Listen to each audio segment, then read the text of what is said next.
Hotep, hey, this is Michael Imhotep, founder of the African History Network, host of the African History Network show.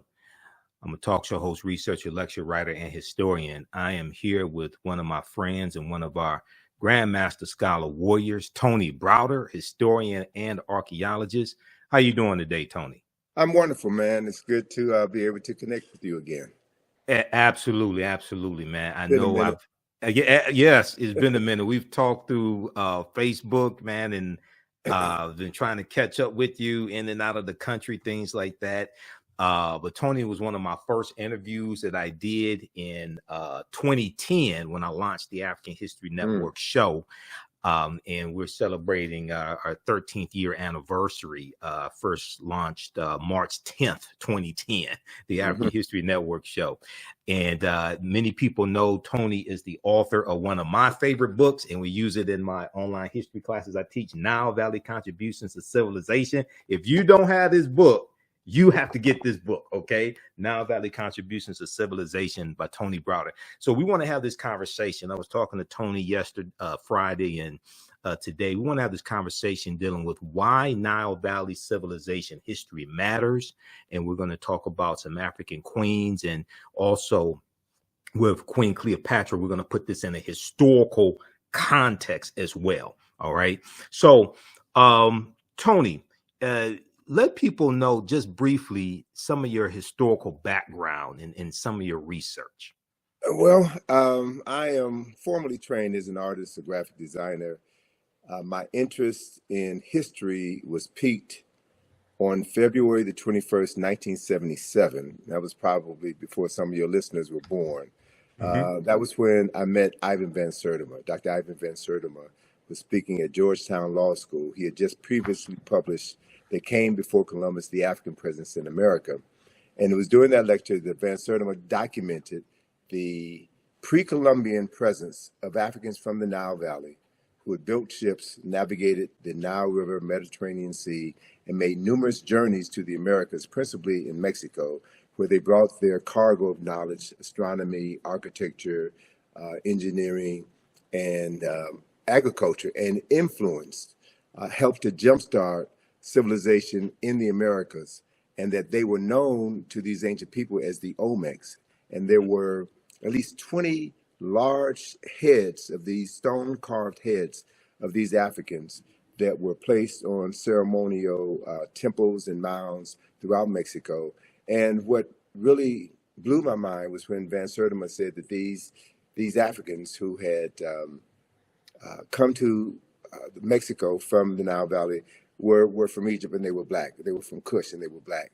And this was the first time in my life I had ever heard anyone say this, because everything that I had read, everything that I had seen in television, everything that I had learned in every school that I had attended, even though they were predominantly black schools, taught just the reverse. So my mind was blown upon hearing Dr. Van Sertima's lecture, and that prompted me to begin to revisit everything that I had learned.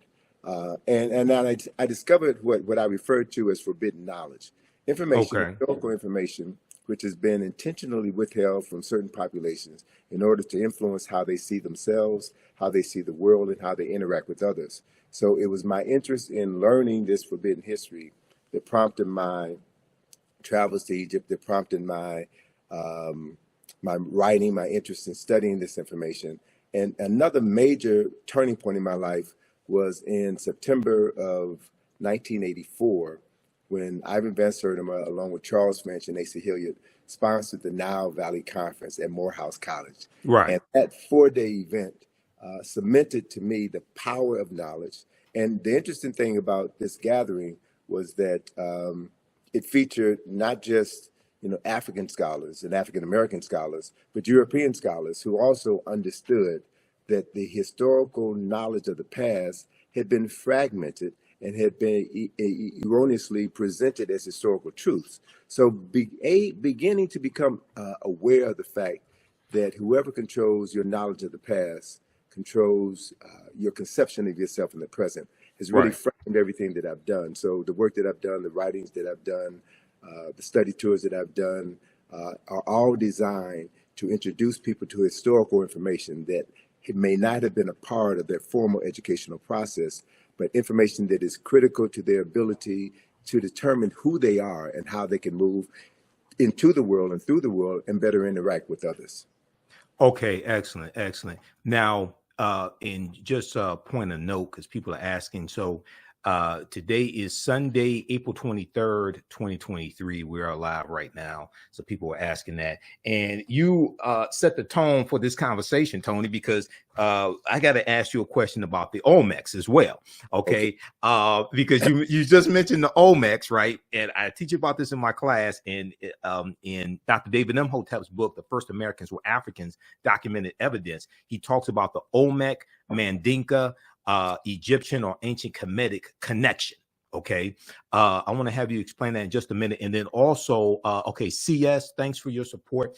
If you want to support the African History Network, visit our website, theafricanhistorynetwork.com, theafricanhistorynetwork.com.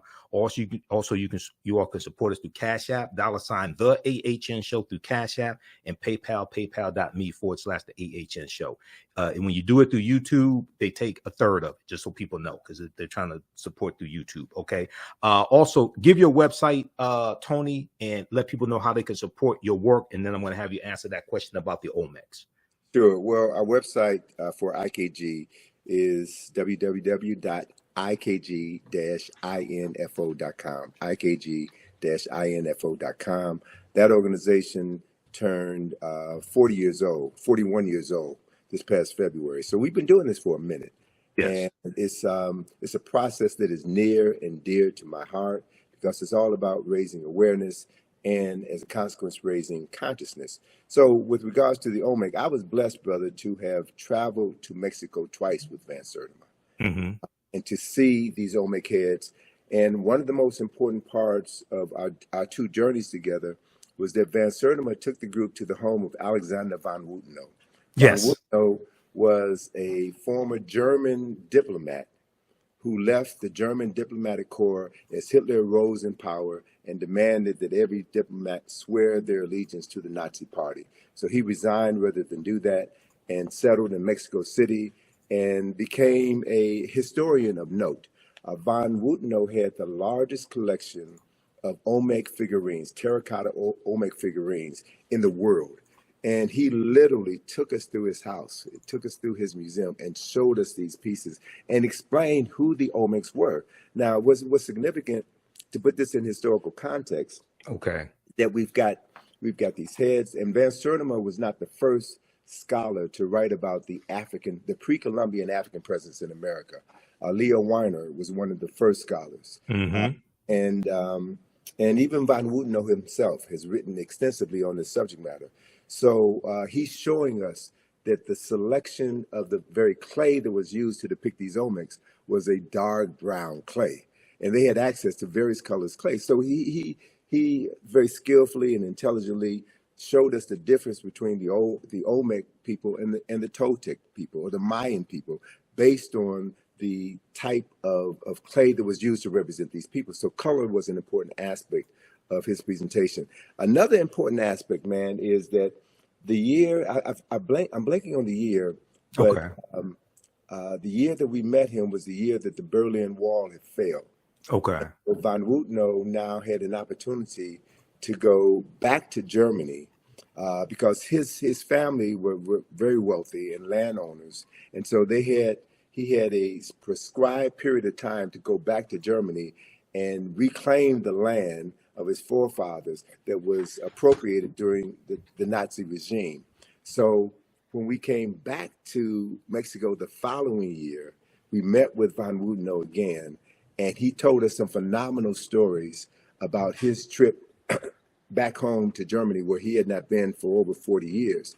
And his colleagues, some of his colleagues who were Egyptologists, and shared with us that they had evidence of additional Kushite kings, specifically of the 25th dynasty, who are not a part of the historical record, right?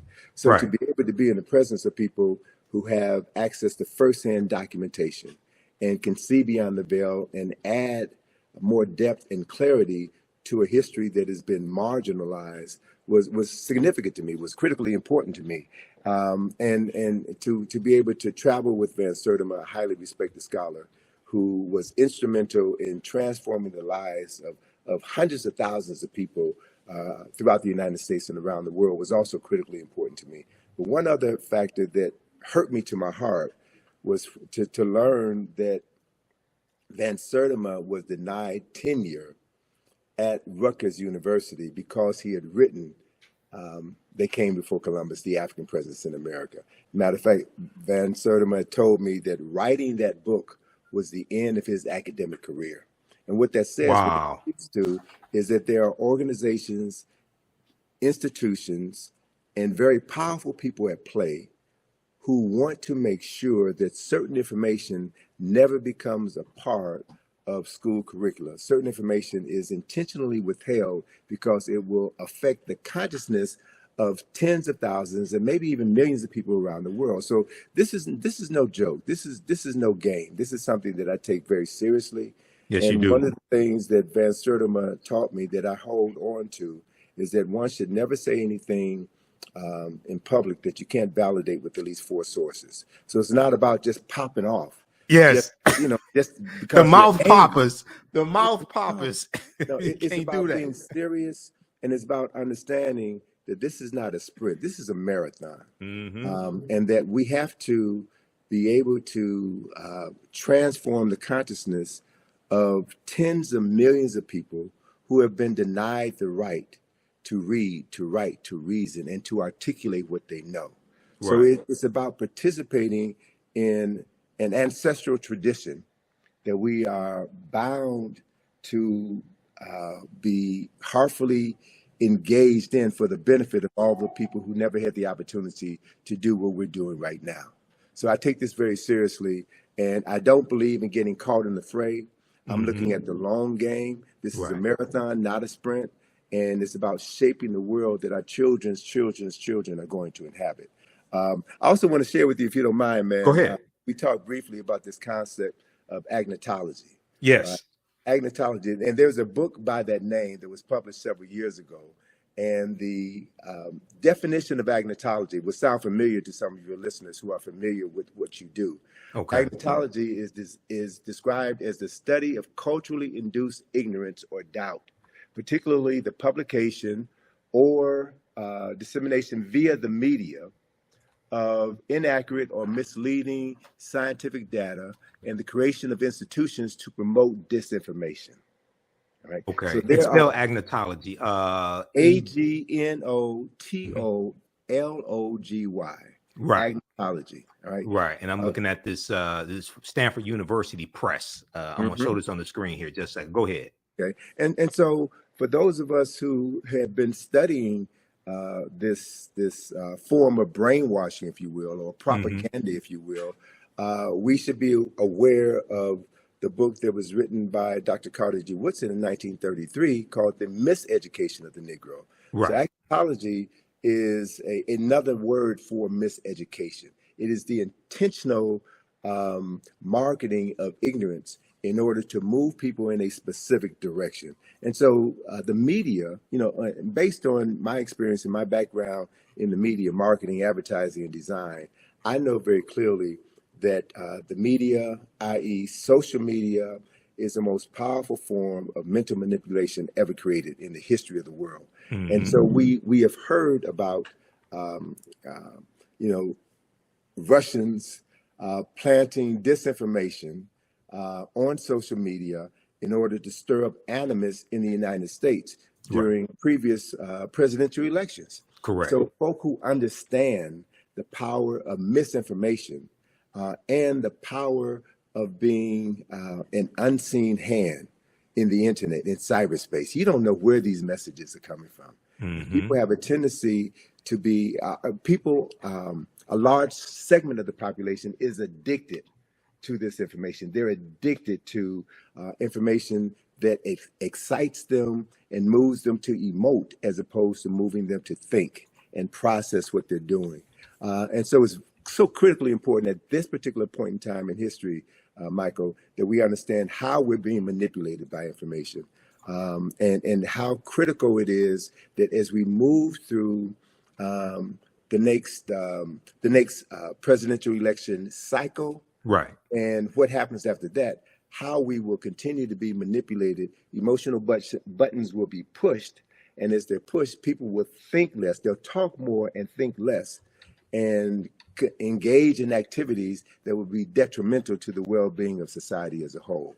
So it's important to choose our arguments carefully and to have your talking points down pat and to know that those talking points are grounded in history, not mythology, not anger, not racism, but documented facts that can be substantiated. So when two people have a discussion, you bring your facts. And anyone who is a serious student of history knows that nobody knows everything. Correct. That as more information is being uncovered, it changes our perception of what we thought we knew. So it's very difficult to win an argument when you're talking with a fool. It's very difficult to win an argument when you're talking with someone who already has their mind made up. There's a saying, my mind is already made up, so don't confuse me with the truth.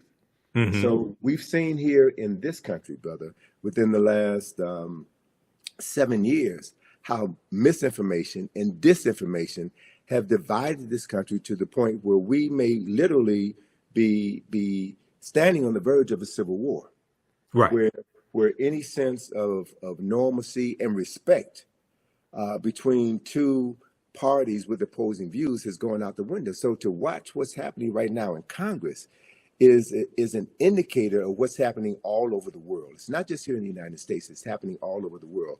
So it's like we're in a fight for the soul, not just of America, as certain politicians say. We're fighting for the soul of our consciousness. We're fighting for the soul of Africa. And I think if you're going to be engaged in that fight, you have to prepare yourself adequately. There is a statement that was made by, I think it was the U.S. Army in an ad that they did a couple of decades ago.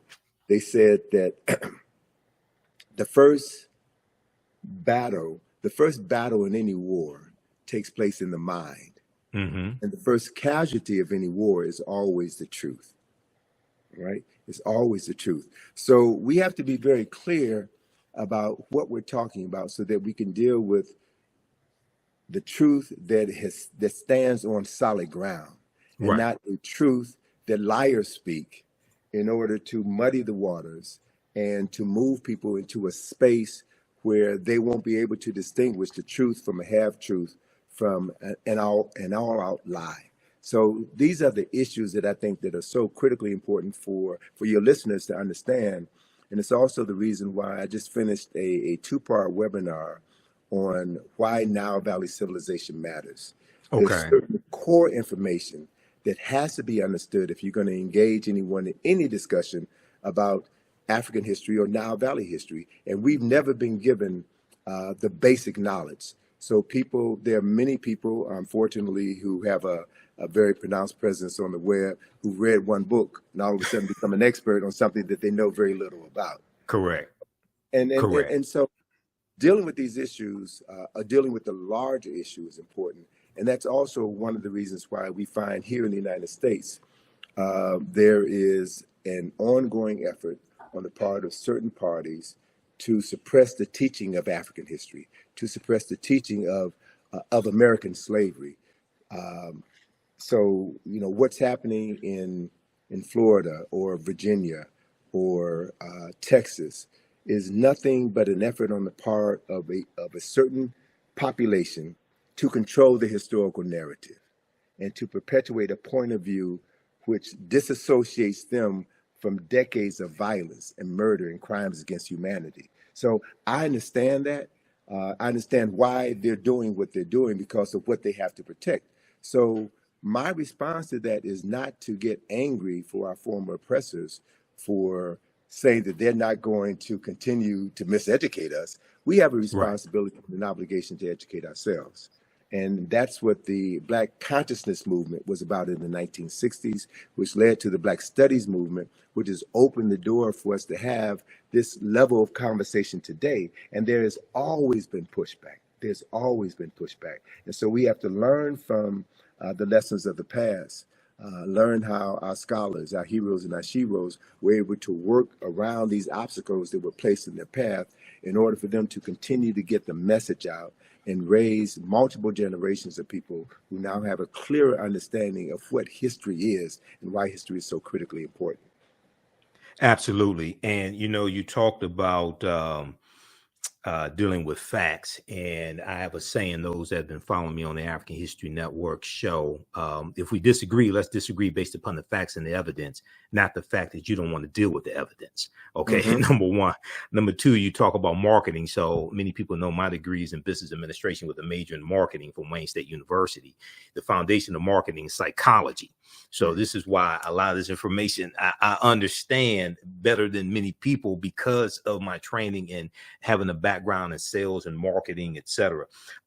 You mentioned the Olmecs a few minutes ago. I want to hit on this and have you expound on it, and then talk some more about Nile Valley civilization and why this history is so important.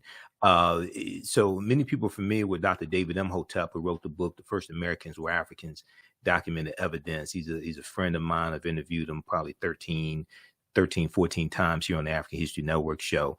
And on page, I'm going to pull up this citation here because we discussed this in my classes also.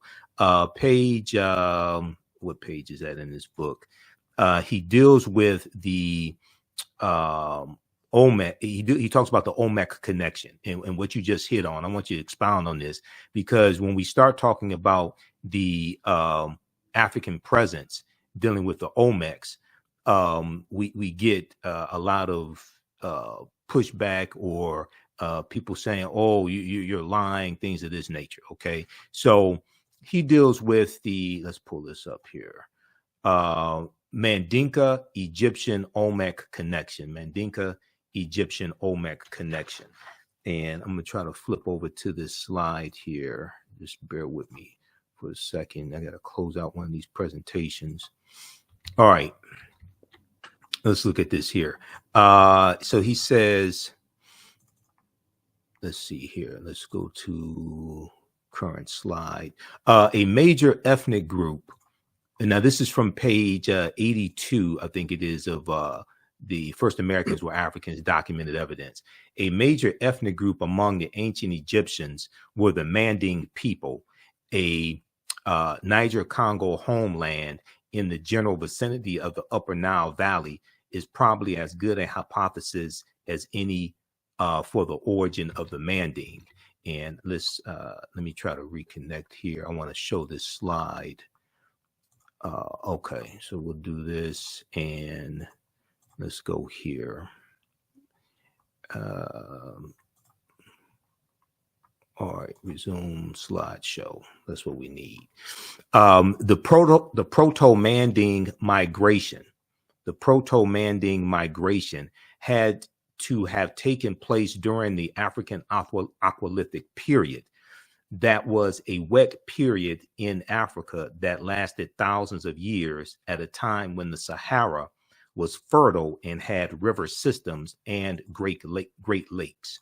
All right, now I'm going to try to, okay, so go ahead and talk about, there's some more here I'll get to, but go ahead and talk about the Olmec connection, because when we talk about the Olmecs, you have people who say, oh no, the Olmecs they had nothing to do with Africa or anything like that. Who were the Olmecs, and what's the connection between the Olmecs and ancient Kemet?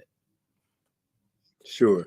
Well, anytime new ideas are introduced into the academy, there will be those who will reject those new ideas because reputations are built on maintaining certain concepts and ideas. Right. So as a matter of fact, one of the foremost Mesoamerican scholars was Michael Coe of Yale University. Mm-hmm. And he railed against Ivan Van Sertima and his publication, They Came Before Columbus, and the Olmecs, the fact that the Olmecs were African. It was Michael Coe who said, and there you go. I was going to ask you if you had any images of an Olmec head. This is perfect. Yeah. It was Michael Coe who stated, and this is someone with a PhD in Mesoamerican history who taught at Yale University. Michael Coe said that the reason why these Olmec statues had broad noses and thick lips is because the people who carved those statues didn't have the tools to make thin noses. I've heard and thin lips. All right. So that quote came from Michael Coe. Okay. Spell his last name, please. Spell his last name. C-O-E. C-O-E. Michael Coe. Okay. Yes. And Van Sertima, in describing this particular Olmec head, and this is at Villahermosa. I think it's at Villahermosa. No. Oh God, it'll come back to me. Okay. But this particular museum is an incredible museum, man. They have one of the largest collection of Olmec heads, and the Mexican architect who designed this museum, I think it is Villahermosa. The Mexican architect who designed this museum also designed the Nubia Museum in Aswan. Okay. Right? And so Van Sertima had pointed out that the helmet, the leather helmet that is worn by this Olmec personality and several other Olmecs is practically identical to the leather helmets worn by Nubian warriors. Mm-hmm. Right? So he's drawn a number of interesting parallels between these cultures. He's got maps in his book that shows the migratory pattern of the Olmecs from the west coast of Africa, who were able to catch currents that brought them over to the Americas. And one of the other points that Van Sertima brought out in many of his lectures that people want to dismiss or not discuss at all is the fact that these Africans who made the journeys, made multiple journeys, also brought back to the Nile Valley certain products. And one of the products that they brought back was cocoa leaves. The coca leaves, the plants from the plant that is used to make cocaine. Right.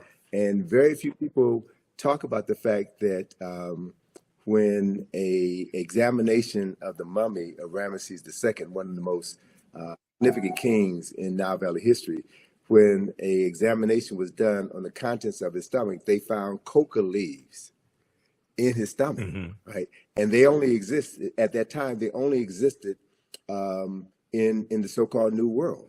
So there's so many connections that have been, so much information about these migrations that have been suppressed in academia. So the other thing is there is a marvelous book that Charles Finch turned me on to, written by a Senegalese scholar by the name of Abubakar Lam. That book is entitled Paths from the Nile.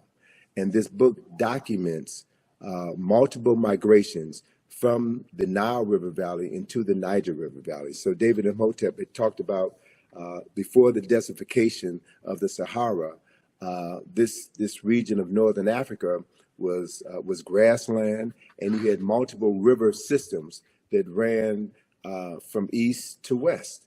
And so if we begin to explore this intercontinental migration of African people from the east to the west, from the Nile Valley to the Niger River Valley, we'll begin to find that there's tons and tons of history that is waiting to be rewritten, the artifacts that are waiting to be unearthed that will add to the story of African people and the migration of African people. And the only way that story could be told intelligently is if more people of African ancestry get interested in the subject matter and do the primary research. Right. So, I hope that what I have done throughout my career has served as a model to encourage others to get involved in traveling to Africa and doing the research, documenting what you found, and helping to bring this information out of the darkness into the light. Absolutely. And you talk about primary research. Professor Manu Pim, who's a friend of mine as well, he talks about primary research as well. Dr. Leonard Jeffries, Professor James Small, those are two of my teachers. Professor Kabahaya Wata Kamene, Dr. David Imhotep, they talk about the need for primary research. So this section here, this is from page 82 of The First Americans Were Africans, Documented Evidence. And as I said, Dr. David Imhotep deals with the Mandinka Egyptian Olmec connection, or the Manding. He said the Nile flowed west across the Sahara and emptied into the Atlantic Ocean during very, very ancient times. This would have enabled East Africans direct access to the Atlantic Ocean. The longer route would be to sail to the Nile River north to the Mediterranean Sea and then head west to the Atlantic Ocean. When the Manding reached Central America and began mixing with the local population, they were labeled Olmecs. Okay, when the Manding or Mandinka reached Central America and began mixing with the local population, they were labeled Olmecs. The Olmecs were supposedly a mixture of the Manding or Mandinka and American Indians, or people who we would term, Native Americans, or however you want to phrase that. Do not forget that the Manding made up the base of the Olmecs. So the Egyptians, or the ancient Kemetic people, the Kemet II, the ancient Kemites, the Manding and the base of the Olmecs are related to each other. So just briefly talk about that, because there's so much, there's so many attempts when we talk about the Olmecs, and we're not saying that the Olmecs did not have any Native American ancestry or anything like this. We're not trying to take away somebody else's history. We're trying to correct history. Well, so a couple of things I want to add to that. One clarification I want to make is that the Nile Valley flows from south to north, but within the lower Nile Valley, you had other river systems that flowed from east to west. So I just want to clarify one thing. So it wasn't the Nile Valley that flowed from east to west. It flows from south to north. The tributaries that flowed off of the Nile, or fed into the Nile. So what that implies, a couple of things. Those of us who have studied Nile Valley civilization, the Nile River is the longest river in the world, 4,120 miles approximately. It begins in the highlands to the south. There are two primary sources for the Nile River: Lake Nyanza in Uganda, now known as Lake Victoria, because when Europeans discover Africans, they rename things that Africans had. But that's the source of the White Nile. And then you have the Blue Nile, which comes out of Lake Tana.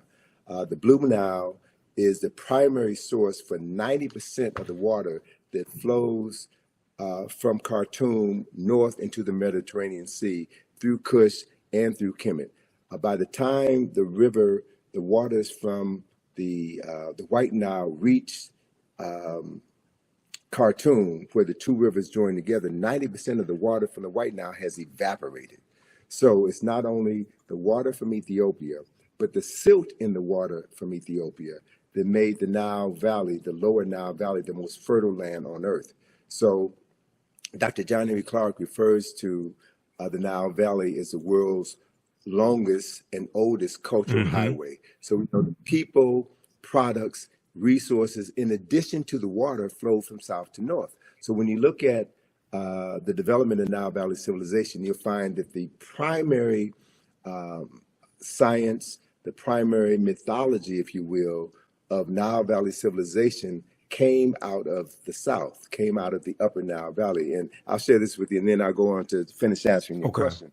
So the primary mythology of Kemet and Kush is associated with Asar, Aset, and Heru, who we know better by their Greek names, Osiris, Isis, and Horus. They're the foundational mythology of Kemet. That story of Asar, Aset, and Heru that was instrumental in the founding of Kemet from the first dynasty on, that story originated in Ethiopia at least 4,000 to 6,000 years earlier, among the people known in southern Ethiopia as the Omoro people. That same story is there.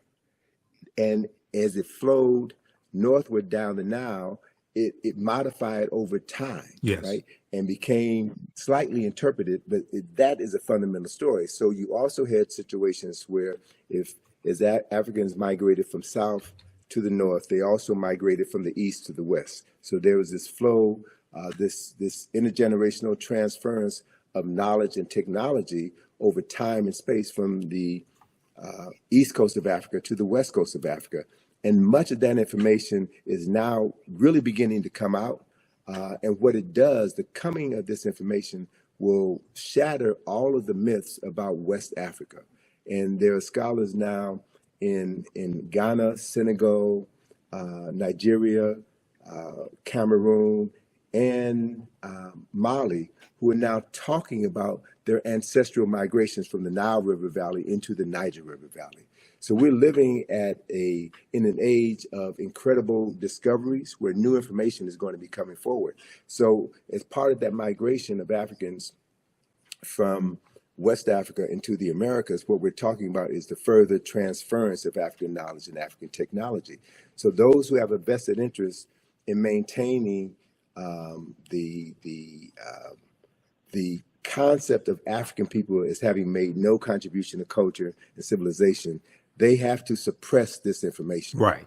So the Michael Coles of the world have to stand up. And so what we have to do is we reassemble the fragmented pieces of African history. We have to be able to look at exactly what you said, the Olmecs.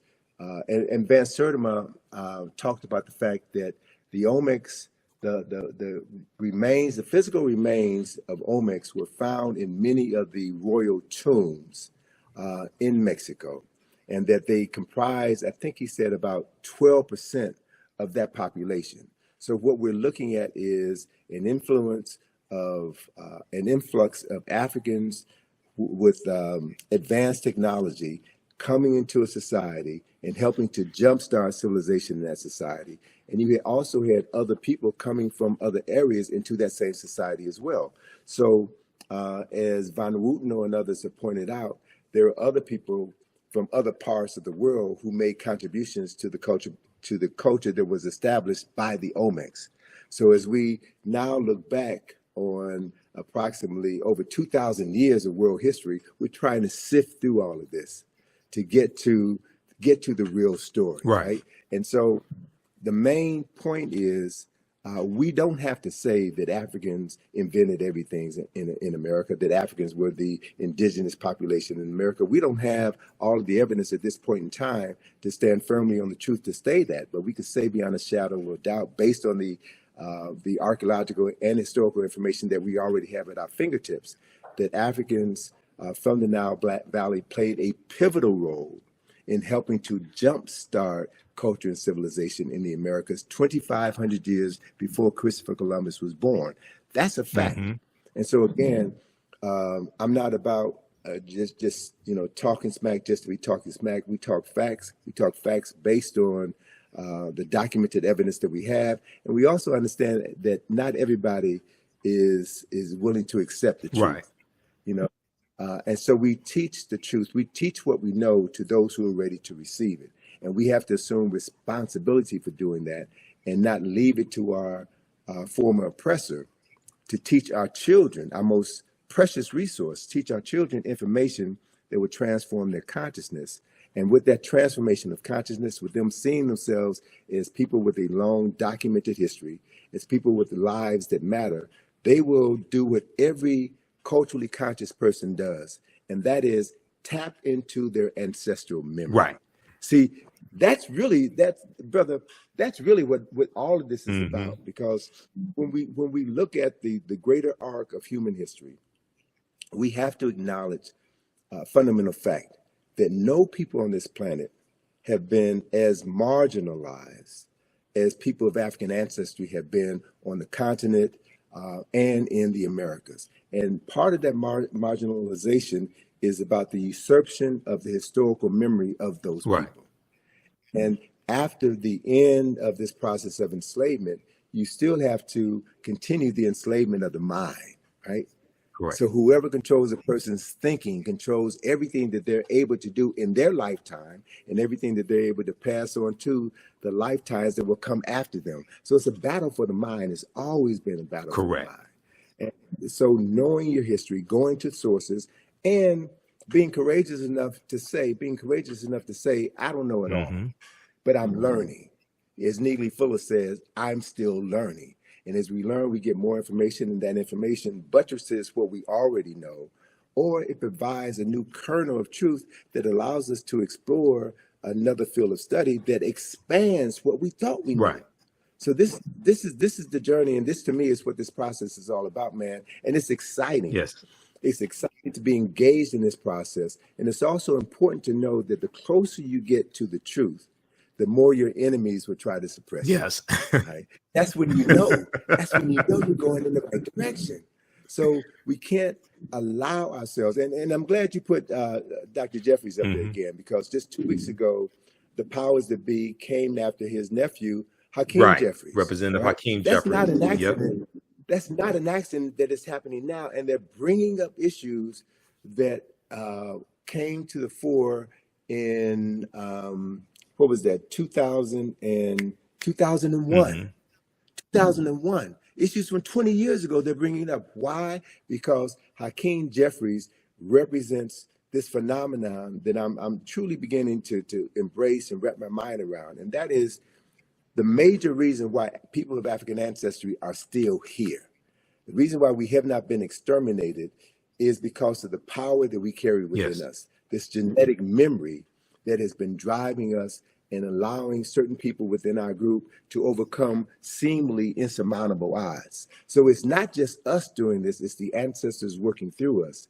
And it's the acknowledgement of the ancestors, which has always been our greatest power, our greatest resource. So whatever others can do to make you feel that to be African is to be ignorant, to be African is to be shameful. Deny your African ancestry means that you deny your ancestors, which means you cut yourself off from your only salvation, right? So there, and unfortunately, brother, there are many of us, many of our people who deny that they're African, who deny that African people have ever done anything of any significance, who have bought into the narrative, bought into the lie.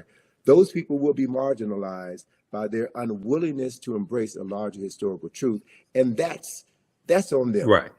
Not everybody is going to get it. Not everybody is capable of understanding what is at play, and that are those people who have always been in opposition to the restoration of the African mind, the restoration of African consciousness, will always fund those people who will undermine this effort. That has always been the case. That's part of what COINTELPRO is counterintelligence program, Yes, and also the use of government infiltrators to undermine organizations that were working on behalf of the advancement of African people. The Black Panther Party was infiltrated by these people. Anyone who saw Judas and the Black Messiah, right, saw that. And that story hit home to me because I'm from the west side of Chicago. You know, I know about Fred Hampton and Mara Clark. I was a freshman in college when Fred Hampton and Mara Clark were murdered. Went to school with a young lady who was in the house the night of the murder. So to have her give her description of what happened, and then to read in the newspaper, the Chicago Sun-Times, or to watch on the news, Mayor Daley, Edward Hanrahan, and other government officials give their version of the story, that's when the covers came off for me. That's when I began to realize that the media lies, the politician lies, that people have a vested interest in perpetuating a false narrative in order to maintain their power and suppress any effort on the part of African people to free their minds. So these issues are critical, man. And we cannot, you know, we cannot have a short-term memory when we're dealing with long-term issues. Look at what happened in the 60s. Look at the rise of the Black Power movement, the Black Consciousness movement, and the things that the government did to shut that down. The introduction of drugs into our community. Again, I'm from the west side of Chicago, so I can tell you specifically what happened when cocaine was allowed to come into the community unabated. What the film, and this is again the power of the media, what the film Superfly did to destroy conscious Black folk on the west side of Chicago. The original Superfly with Ron O'Neal, the original Superfly. Exactly. So I was in Chicago, man, when that film came out, and I saw how cocaine when the blaxploitation movies, and very quickly, and I know we only have a few minutes left here because I know you got to run. A couple things I want to hit on that, but very quickly because people are asking. Also, if you want to support the African History Network, you could do so.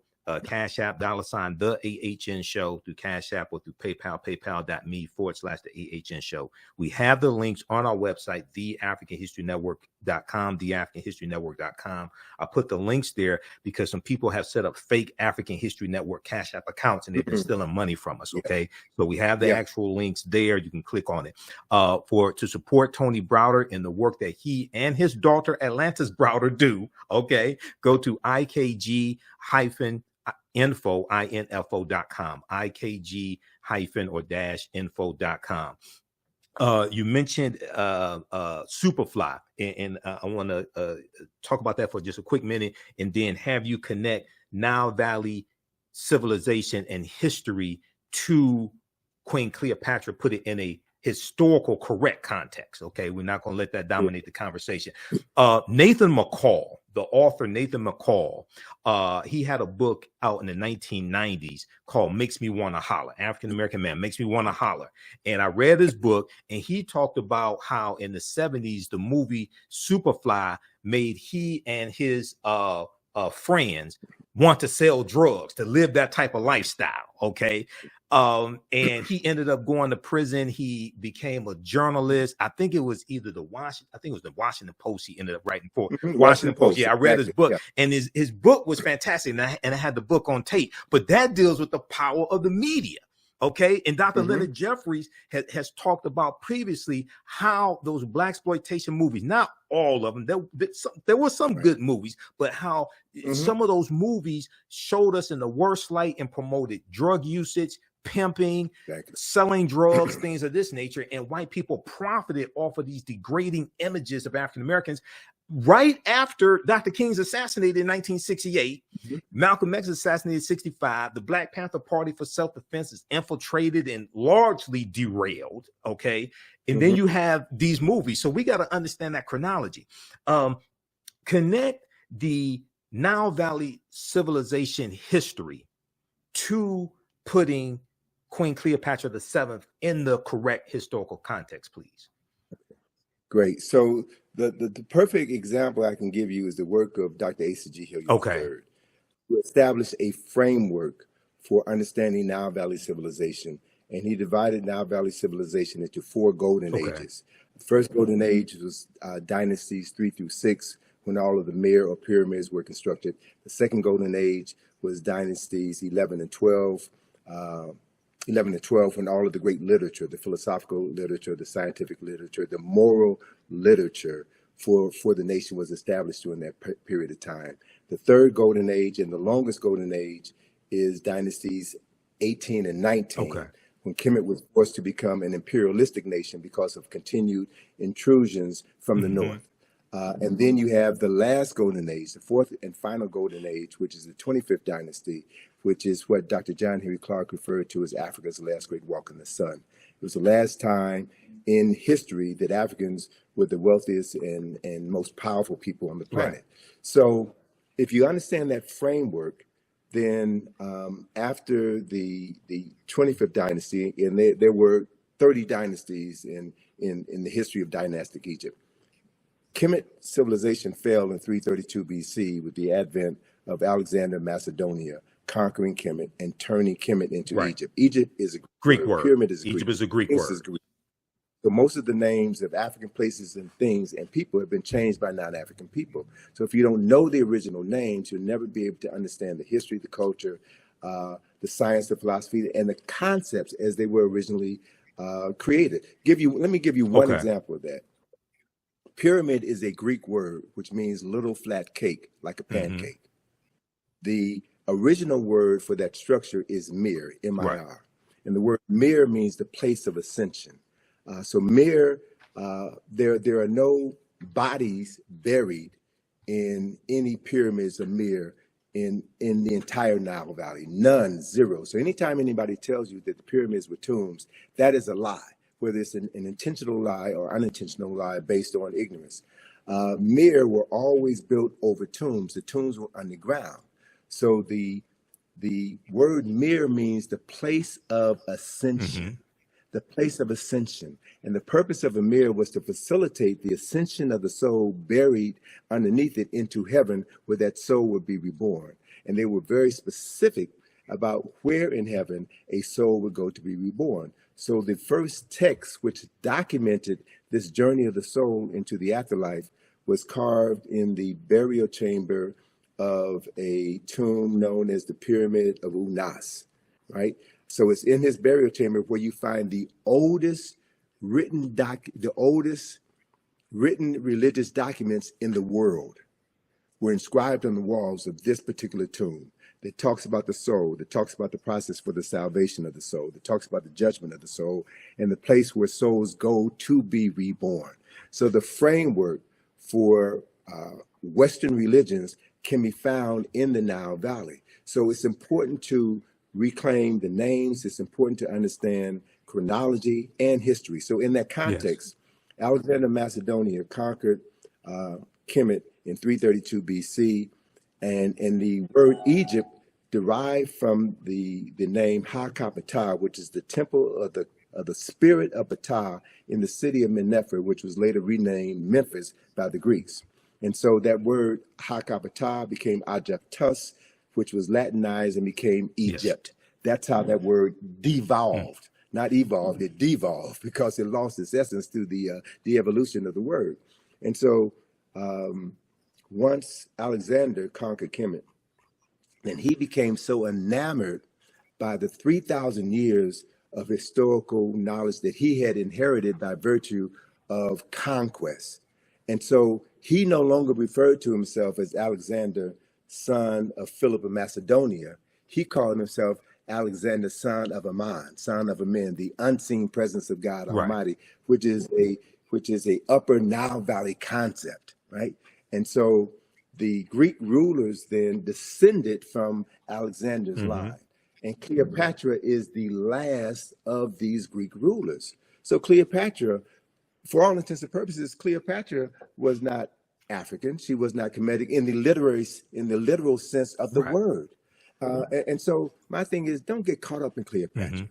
There are other personalities of more historical and cultural significance who we should be focusing our attention on. So I would bypass Cleopatra discussion and focus on Queen T, who was one of the baddest queens in human history. She was one of the most powerful rulers on earth. She was the wife of Amenhotep III, and their statue in the Egyptian Museum in Cairo is the largest statue in that building. And anyone who looks upon that statue could see the nationality or the race, if you will, of who these two African people were. And it's very clear that we understand the chronology. Queen T was the wife of Amenhotep III. The son was Amenhotep IV, who changed his name to Akhenaten. And Akhenaten's son was the person that we call King Tut. So if you understand the history, understand the chronology, you can focus your attention on subject matters that are more worthy of discussion than Cleopatra. Not to dismiss her summarily, but Cleopatra is about as significant as Meghan Markle. I'm just saying. Right. Context is everything. Context is everything. So look at, and there, thank you for that image of Queen T. Now, that's a very small image of Queen T. And what I would also suggest those of your listeners who live in New York, go to the Metropolitan Museum, the Met Museum, and you'll see an image of Queen T in the Met Museum. But that image of Queen T has half of her face destroyed. And there was an article that was written in the 1970s that was an attack against African-centered scholars. And Asa Hilliard brought this knowledge to our attention. The people from the New York Times had interviewed him as part of this same debate that folk are having right now about Cleopatra and African history. And Asa Hilliard showed this image of Queen T. And this image of Queen T, I love it so much because it reminds me so much of my dear friend, Dr. Francis Cress Wellison, with the afro, the stern look, and a woman who was clearly in control of herself and her destiny. So Asa referenced that face of Queen T in the Metropolitan Museum with half the face knocked off. So they had an opportunity, the New York Times had an opportunity to tell the truth, but they chose not to. And so these are the games that we're playing with. And we have to, be very careful about who we get our information from. We should read everything, but read everything with a critical eye so that you can discern when someone is being deceptive. You can discern when you're being immersed into aspects of the truth so that you can ground yourself on the truth and not be led astray by arguments or false narratives that are designed to neutralize your strength, your power, and to waste time. Yes. We really don't have any time to waste. Yeah, absolutely. And speaking of time, I know you have to run, so I want you to let people know about. You told me Egypt on the Potomac tour is going to start back up. Give people the website, and then family watching. As soon as we finish with Tony, I'll let you know about my online history classes I teach on Saturdays and Sundays, because we have a class today at 3 p.m. Eastern Standard Time. Go ahead, Tony. So through our company, IKG, we have been presenting this information for over 40 years. We've done numerous publications. We have numerous activities.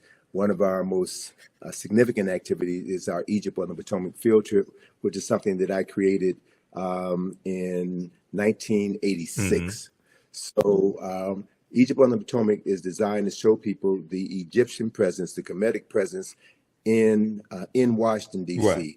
And I've done research. We've been doing this for well over 30 years, and no one has ever challenged me based on the information that we put forward to show that America's founding fathers chose examples from the Nile Valley, from Kush and Kemet, in order to establish the foundation for what has become the capital of the wealthiest, most powerful nation in human history.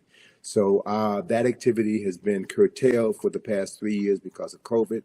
But beginning on May the 6th, we will have our regular 3-hour bus field trip of Washington, D.C., where we will take you through various locations throughout the city, and explain the architectural, the symbolic, and the mythological elements of Nile Valley civilization, which have literally been hidden in plain sight. We connect the dots, and we empower people with the ability to see their history and use that history to transform their consciousness. So anyone can go to our website, ikg-info.com. We also have another project that we're going to be unveiling at the Thurgood Marshall Center, where we're based in D.C. It's the John Henry Clark Enhanced History Project. This project, we have 400 square feet of wall space where we're going to be using information inspired by the work of John Henry Clark to tell the story of people who've been written out of the respectable commentary of human history. And this project is my response to certain historical shortcomings in the National Museum of African American History and Culture, which is a phenomenal structure. The only issue that I have with it is that it begins our history in the basement, and it begins our history with slavery. Right. It doesn't talk about who we were prior to our enslavement. Exactly. So the cornerstone of the John Henry Clark Enhanced History Project is a 25-foot long mural, which illustrates 8,000 years of African excellence and success, an undeniable 8,000 years of African excellence and success, which was undermined by the Ma'afa, the European and Arab enslavement of African people. But we have come through the Ma'afa. We have survived. Yes. And through the work that you're doing, through the work that others are doing, we are doing our best to bring forbidden knowledge into the community that needs the knowledge the most, so that they can transform their consciousness and create a world that is worthy of their children and their children's children's inheriting, based on accessing ancestral knowledge and recreating the genius that we were born with. So that's the process, man. And let me just, in closing, let me just share that my good colleague, Charles French, has a new book coming out next month. It's 10,000 years of Nile Valley history. Okay. 10,000 of Nile Valley history. So I'm really pleased to see that there's more scholars, more sisters and brothers who are doing the work and documenting a history that has been suppressed for so long. And all we have to do is read and study and create spaces within our home. Every home should have a library. Correct. Right?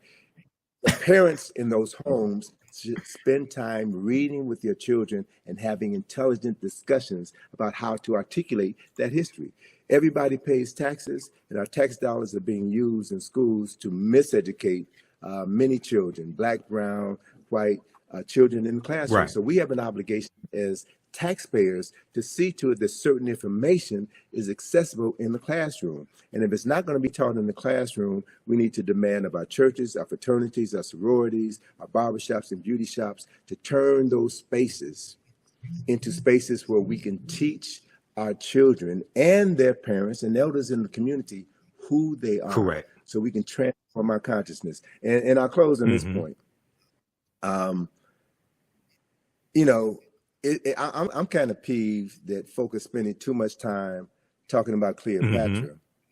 And I need to hear folk talk about what's wrong with Megan Thee Stallion.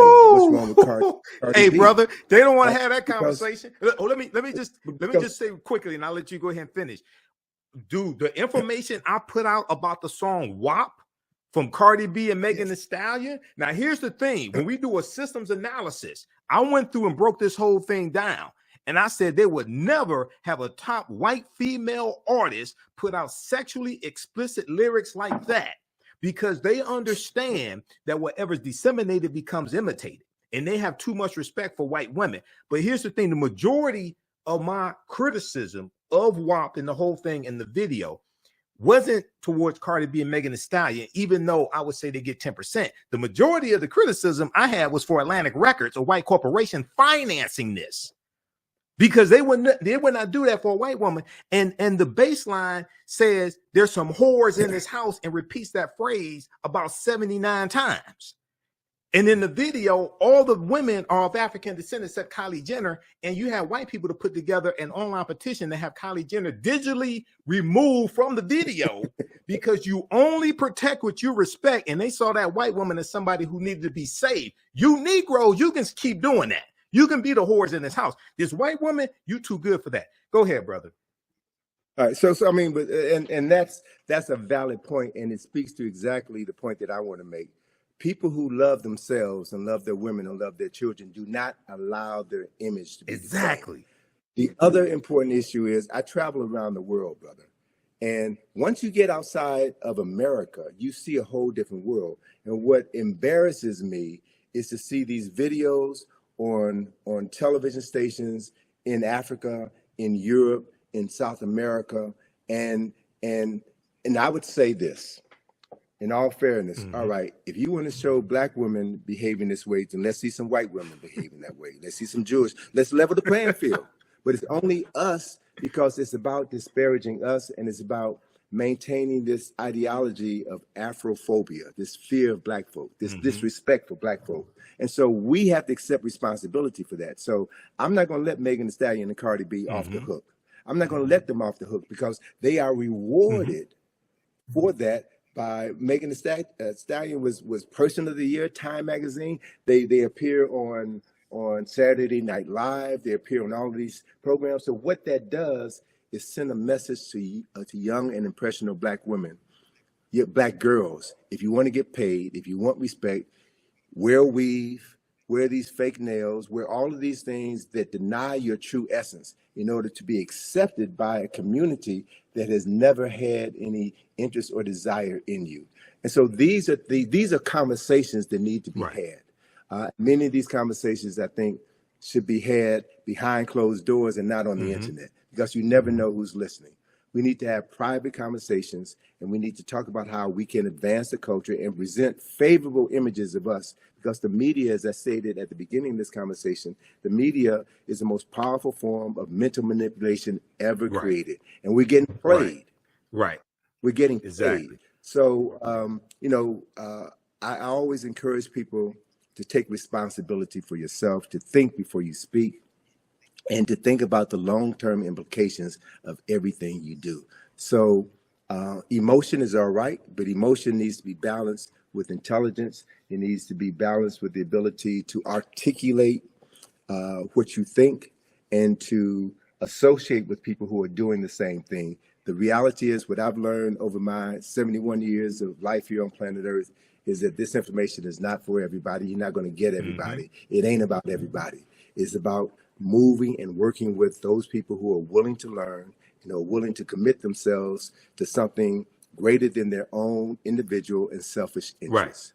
It's about building for future generations. So that process is happening, brothers. I'm encountering more younger sisters and brothers. When I say younger, I mean folk in their 20s, 30s, and 40s who are finally getting it, who are thirsty, who want this information. These are the people that we need to be focusing on.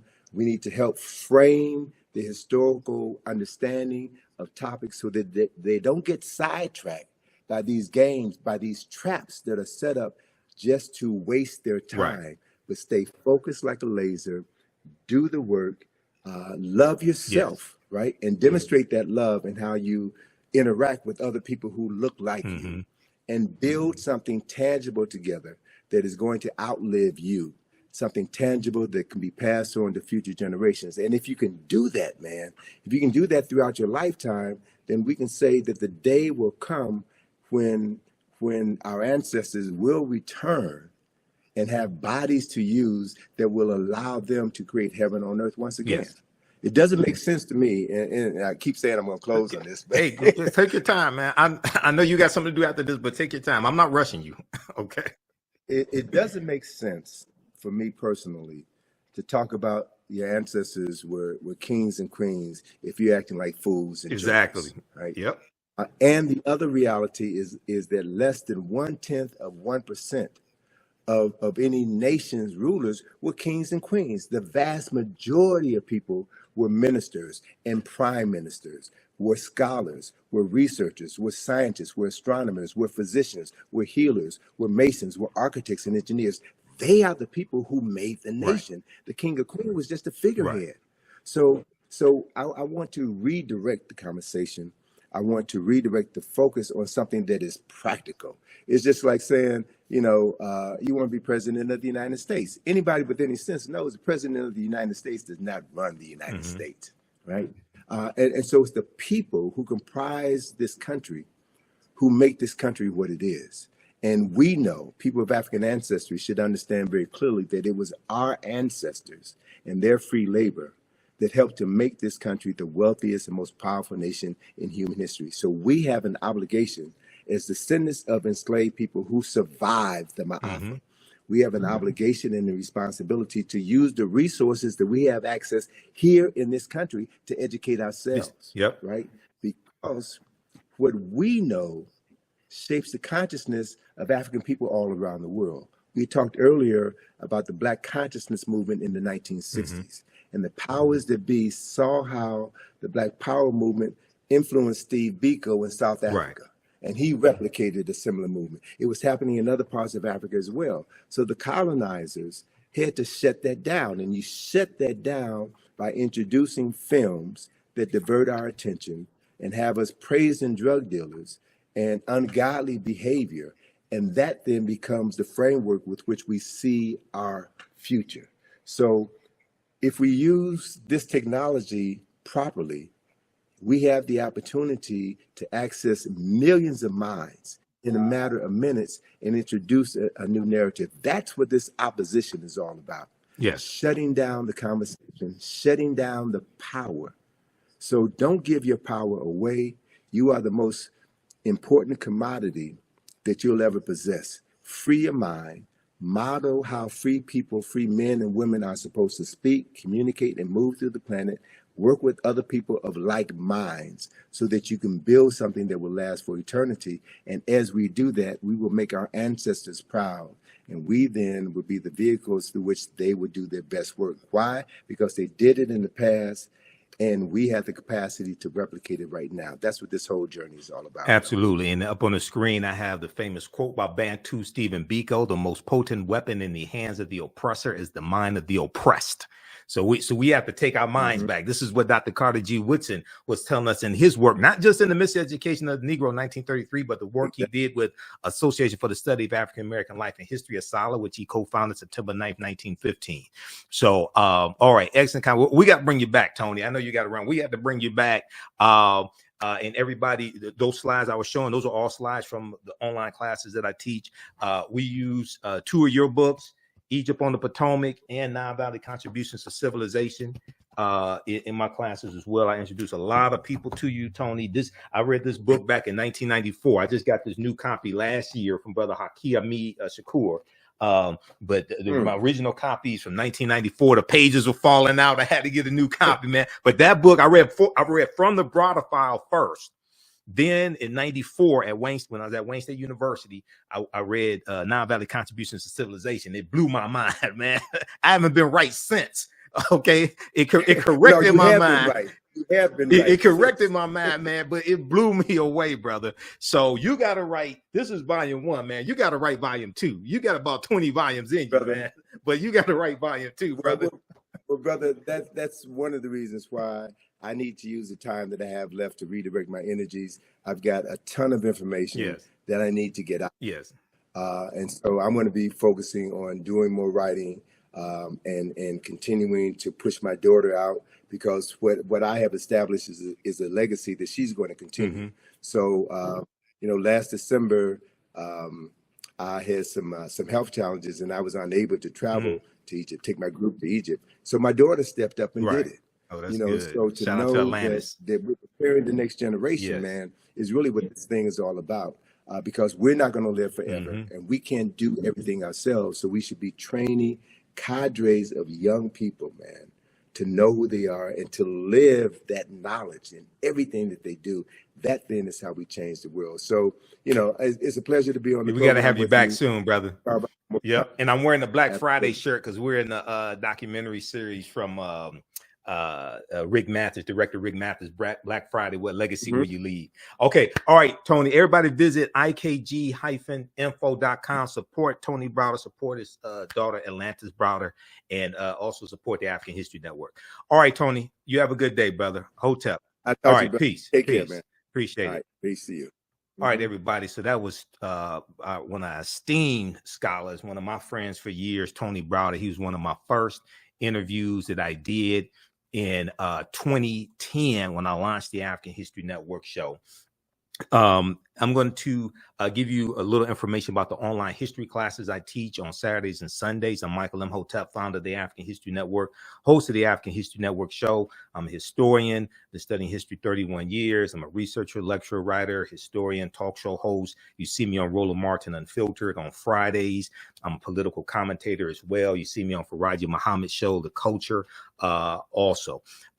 You can support us, $, the AHN show through Cash App, and also through PayPal, paypal.me/the AHN show. Visit our website, theafricanhistorynetwork.com, theafricanhistorynetwork.com, or africanhistorynetwork.com. It'll redirect you to our new website because I just bought back my domain name, africanhistorynetwork.com. We lost it, and I just bought it back. So, okay, let me see.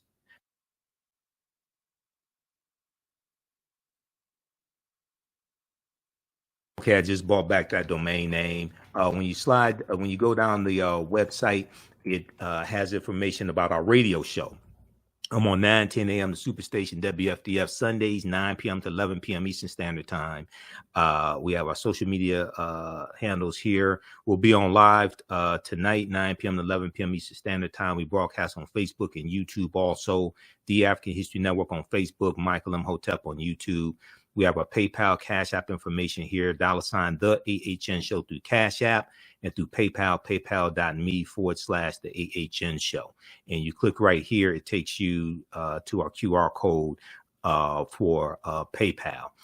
We have this graphic here. This shows the actual Cash App tag, $, the AHN show, SHOW. When you go to it, it says Michael. It may show my picture. There are about 5 fake African History Network Cash App accounts I've identified. I opened up an investigation with Cash App last year. I'm still trying to get them shut down. So these other ones like $, the AHN SHO, or $, the AHNS. These are all fake African History Network Cash App accounts. They've been stealing money from us. So I teach 2 online history classes, Saturdays, 2 p.m. to 4 p.m. Eastern Standard Time, Ancient Kemet, the Moors, and the Ma'afa. Understand the transatlantic slave trade, what they didn't teach you in school. The slides I was showing you, those are all slides from the online classes I teach. We do the sessions live. All the sessions are archived and recorded. You can go back and watch them anytime. A year from now, 2 years from now, you can go back and watch the entire course. We deal with thousands of years of history and what leads up to the transatlantic slave trade taking place. When we deal with the transatlantic slave trade, we can't start our history in slavery. We have to deal with thousands of years of history that leads up to it taking place.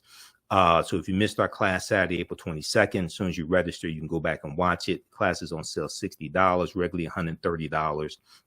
This helps support the research, helps support the African History Network, helps us broadcast the show. You can click right here. We have a video that gives an overview of the classes. We have a bundle pack. You can register for both classes that I teach right now. Limited time only, $100. It's a $300 value.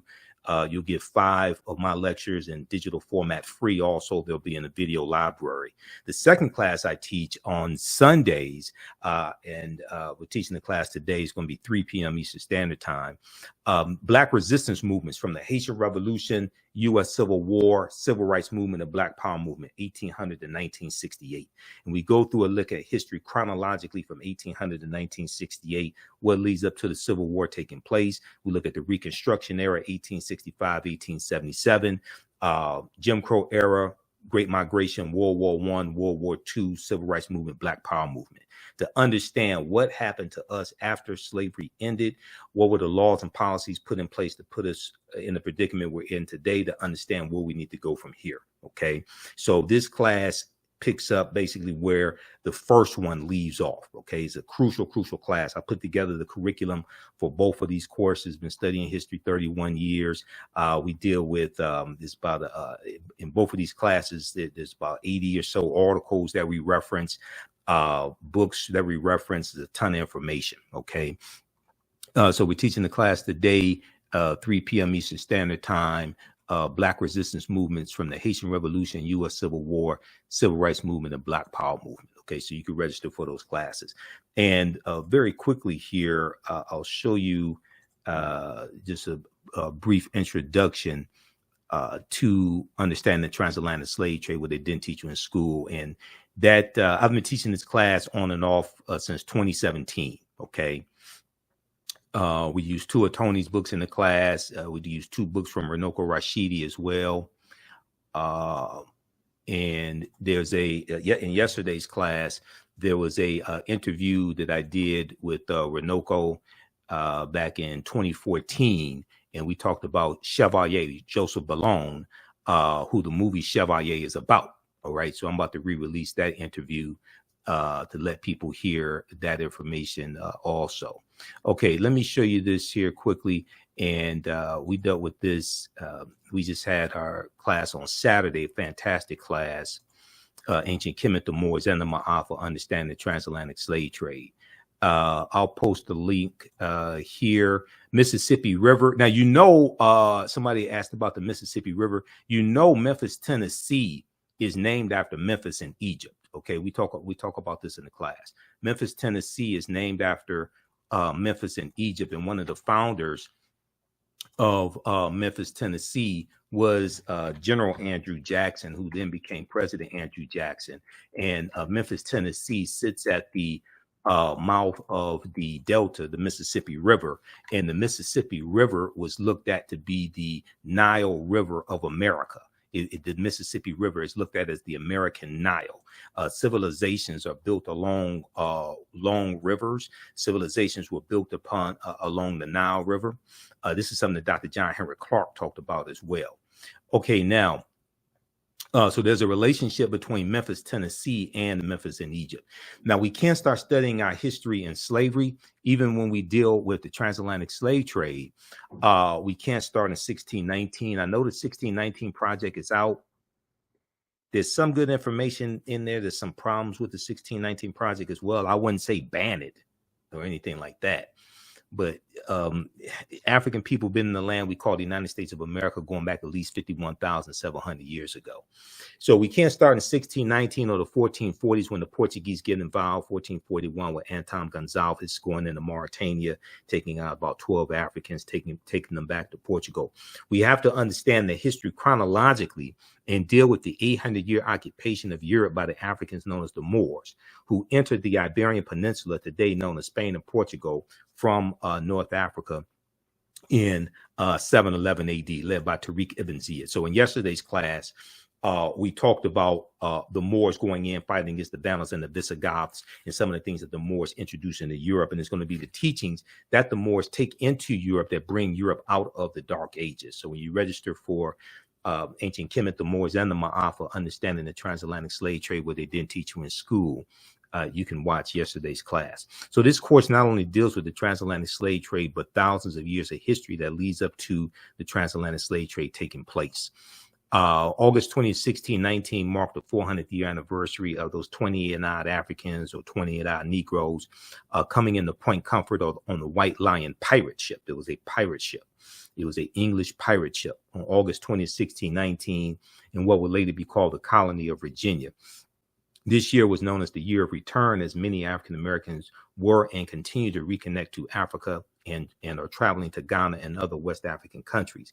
When we discuss the transatlantic slave trade, we have to first understand that African people are the original people of North, Central, and South America and have been in the land we call the United States of America at least 51,700 years. So as we talked about with Tony, Dr. David Imhotep, the first Americans were Africans, documented evidence, his book. His second book came out in October of 2021. The first Americans were Africans, revised and expanded. On page 14 of his book, he deals with evidence found in Allendale County in South Carolina by Dr. Albert Goodyear, who's an archaeologist at the University of South Carolina. This was a discovery made in 2004, and they found 13 different types of evidence to thoroughly document an African presence in the land we call the United States of America, going back at least 51,700 years ago. They found artifacts, architecture, campsites, carvings, Egyptian writings, footprints in lava, genetic M174D haploid groups dealing with DNA and genetics, linguistics, paintings, skulls, skeletons, structures, and tools. They found 13 different types of evidence. This is why we can't start our history in slavery. The original people of the land that we call the United States of America were African people. Okay, these were the Khoisan. The Khoisan have the oldest DNA on the planet. They come from Southern Africa. They're the ancestors to the Ainu and the Twa, the short-statured Africans. All right. Now here's a picture of Dr. Albert Goodyear. He's a white archaeologist at the University of South Carolina. This is an article from ScienceDaily.com that came out November 18, 2004. The name of this article is called New Evidence Puts Man in North America 50,000 Years Ago. New Evidence Puts Man in North America 50,000 years ago. The article is still there. You can go read it yourself. You can go research it yourself, okay?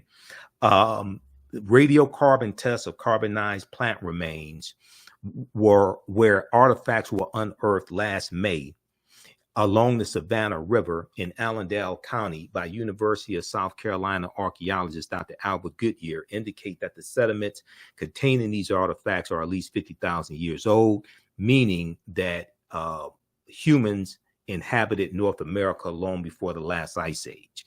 Okay, now who were these humans? Were these brown-skinned Caucasians? Were these Europeans? Were these Asians? 51,700 years ago. Who were these people? There were no Europeans on the planet 51,700 years ago. There were no Asians. Okay. Who were these people? The people who we call Native Americans, they didn't exist 51,700 years ago. These were the Khoisan. Now, in October 2012, genetic study published in Science magazine found that the Khoisan in Southern Africa are the oldest ethnic group of modern humans, with their ancestral line originating about 100,000 years ago. The Khoisan, formerly called by the derogatory term Bushmen, are genetically unique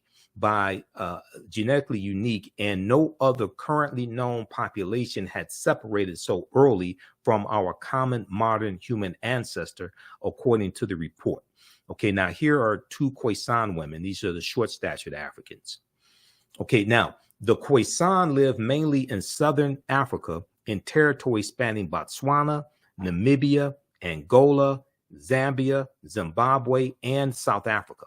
They are largely divided into two groups: hunters and gatherers, known as the Sans people, S-A-N-S, and keepers of the livestock, known as the Khoi Khoi people.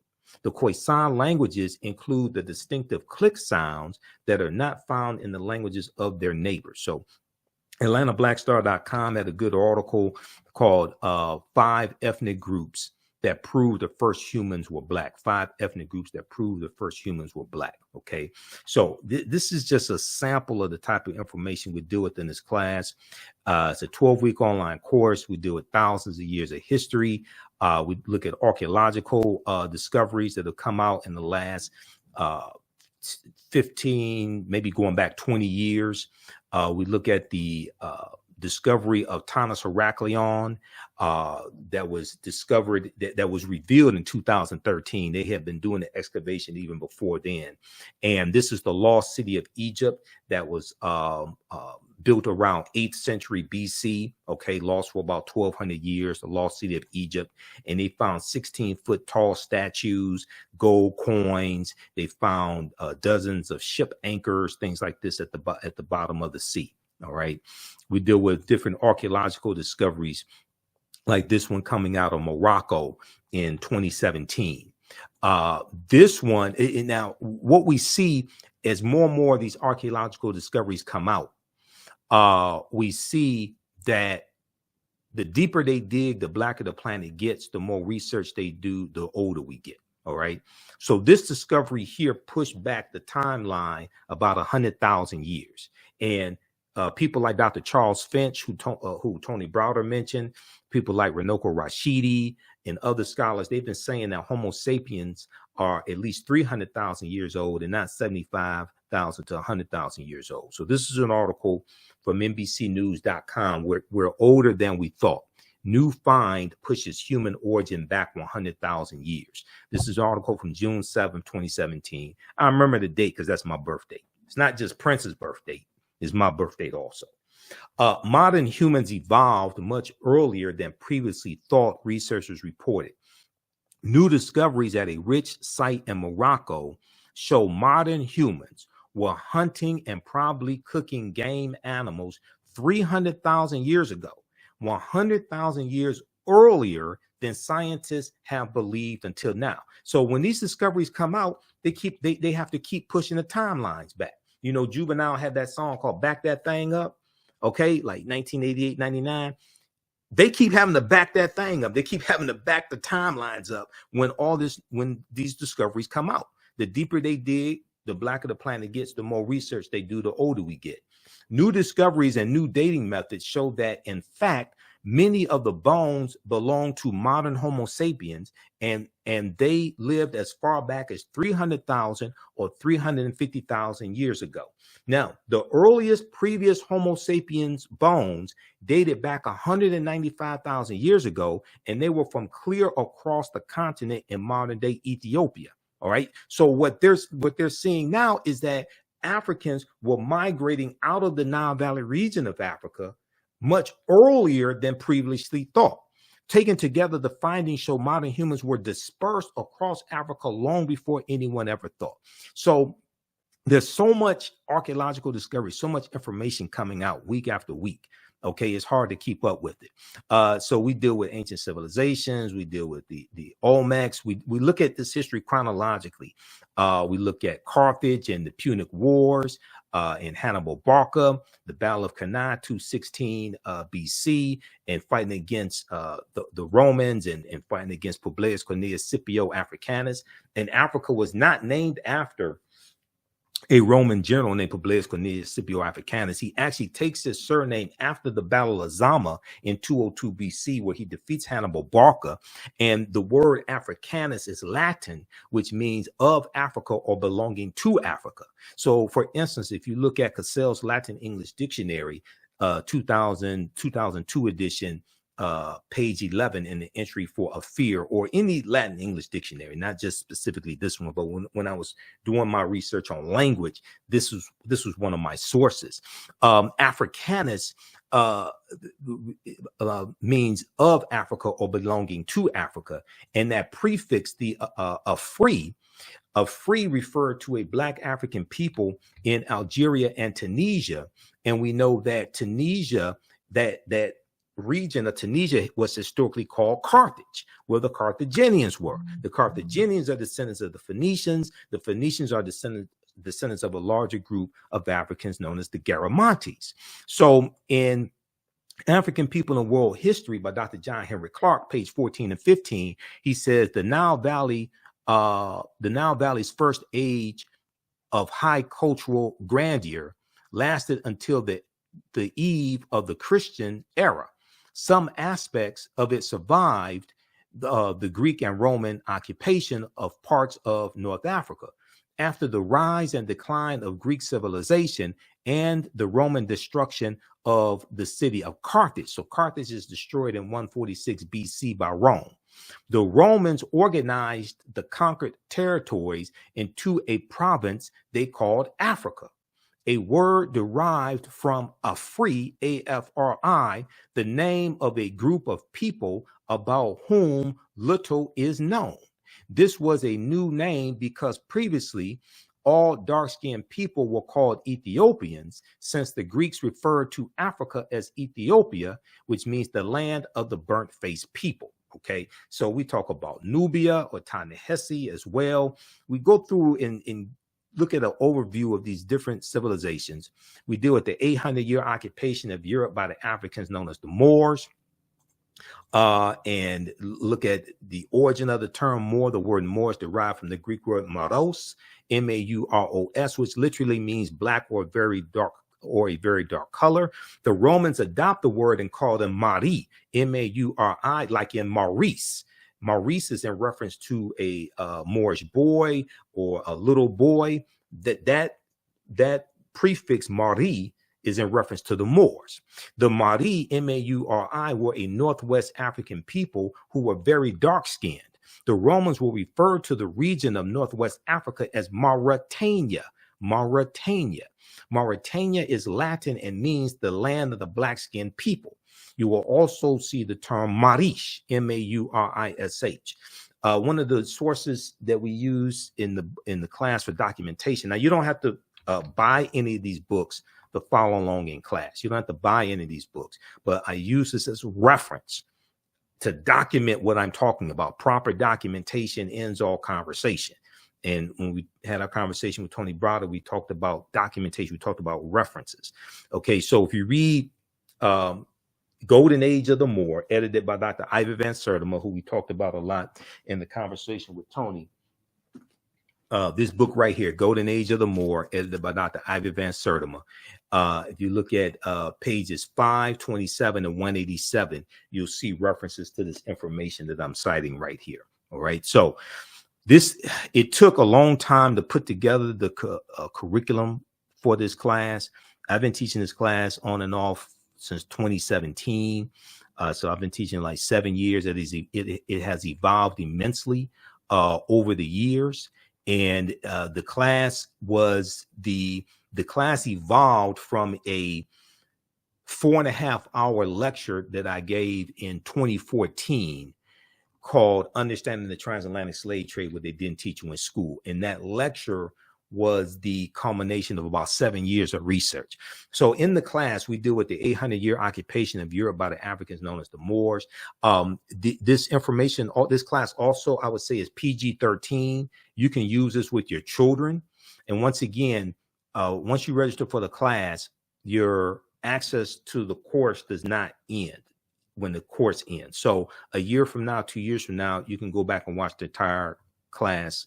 Is on demand, so you'll have full access to it. We look at shocking archaeological discoveries that are causing experts to rethink everything. We look at how insurance companies took out insurance policies on slave ships and enslaved Africans on the plantations. We look at Freemasonry, America and the Founding Fathers, origins of the term America and Africa. We look at what is the transatlantic slave trade? What were some of the events that led up to the transatlantic slave trade starting? What role did Christopher Columbus play? A lot of people want to avoid talking about Christopher Columbus. You have to talk about Columbus because Columbus is central to the expansion of the transatlantic slave trade. He wasn't the only person, but Columbus is critical in understanding the expansion of the transatlantic slave trade and where he went on his 4 voyages. Okay. When did Africans first come to the U.S. as enslaved African people? We'll deal with that as well, because this was before 1619. And even in 1619, most of what we know about August 20, 1619 is incorrect, because codified slave laws did not exist in the 13 colonies in 1619. Those Africans are put into a form of indentured servitude, and they're released after something like about 5 to 7 years. Okay, codified slave laws first come to the colony of Maryland in 1641. Okay, this article right here. So when you see me like on Roland Martin Unfiltered, and you see me on Faraji's show, The Culture, on Roland Martin's network, the Black Star Network, and you see me break down this history, the reason why I'm able to do this is because of the extensive research that I do. Okay, this ain't a game. And as Tony said, like, I got 2 huge stacks of articles. This is half or 1 stack of the articles I had next to me. So I have like thousands of articles printed up here in the office. This is continuous research. This is not a game. All right. This is a historical marker at Fort Monroe, and it notes in Virginia, and it notes the arrival of the first Africans in Virginia. Okay. This comes from a critical article from VirginiaMercury.com, August 11th, 2019. The name of this article is "Much of What We've Been Told About Virginia's 1619 First Africans is Wrong." Much of what we've been told about Virginia's 1619 First Africans is wrong. And then there were Africans in South Carolina in 1526. Now, we're not talking about Africans being here 51,700 years ago. We're not talking about Juan Garrido coming into Florida with Juan Ponce de Leon, the Spanish conquistador, in 1513. Okay, if you just look at these Africans, there's about 100 of them taken into the South Carolina, Georgia area by the Spanish in 1526, because the Spanish were here before the English come here. Okay, and we know the Spanish were the second ones involved in the transatlantic slave trade, right behind the Portuguese. And when you look at Spain and Portugal, they're right next to each other. So this is why they get in Spain and Portugal are right above Morocco. So when we have the Moors going into Europe, this is why Spain and Portugal gets the brunt of that, because of where they are located geographically above Morocco. And when the Moors go in 711 AD, it's referred to as the Iberian Peninsula. We know they're going to defeat the Vandals and the Visigoths, and they're going to settle in the southern portion of what we today call Spain. And the Moors refer to it as Al-Andalus, which basically means to walk in a spiritual path or walk in a spiritual light. Okay, so when we look at this history is so fascinating. And the reason why this history is so important is because what you do for yourself, what you do to yourself, and what you allow other people to do to you and get away with is based upon what you think about yourself. What you think about yourself is based upon what you have been taught about yourself. What you've been taught about yourself is based upon everything you've read, heard, and seen about yourself. Okay, your thoughts create feelings, your feelings create actions and behaviors, your actions and behaviors create results.